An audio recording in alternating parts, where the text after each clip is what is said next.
YCP అధినేత YS Jagan పై గతంలో వ్యూహం చిత్రం తీసిన టాలీవుడ్ దర్శకుడు రామ్ గోపాల్ వర్మ ఈ మూవీ ప్రమోషన్స్ లో భాగంగా సోషల్ మీడియాలో చంద్రబాబు, పవన్ కళ్యాణ్, నారా లోకేష్ పై పెట్టిన పోస్టులపై ప్రకాశం జిల్లా మద్దిపాడు పోలీసులు కేసు నమోదు చేశారు.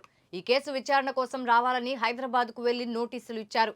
ఈ మేరకు ఇవాళ వర్మ విచారణకు హాజరు కావాల్సి ఉంది. అయితే వర్మ మాత్రం తాను రాకుండా లాయర్ను పోలీసుల వద్దకు పంపారు. విచారణకు హాజరయ్యేందుకు 4 రోజుల సమయం కోరారు. దీనిపై పోలీసులు ఎలా స్పందిస్తారో చూడాల్సి ఉంది. ప్రముఖ దర్శకుడు రామ్ గోపాల్ వర్మ గారు ఈరోజు హాజరు కావాల్సిన హాజరు కమ్మని నోటీస్ ఇచ్చారు పోలీసు వారు.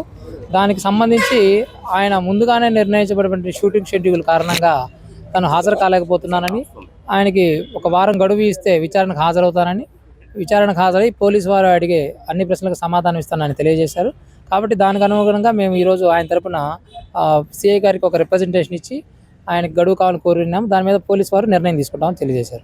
సార్, వారం రోజుల తర్వాత ఆయన కంపల్సరీగా వచ్చి విచారణకు హాజరవుతారా, లేకుంటే మళ్ళీ గడువు అడిగే ఛాన్సెస్ ఏమైనా ఉన్నాయా?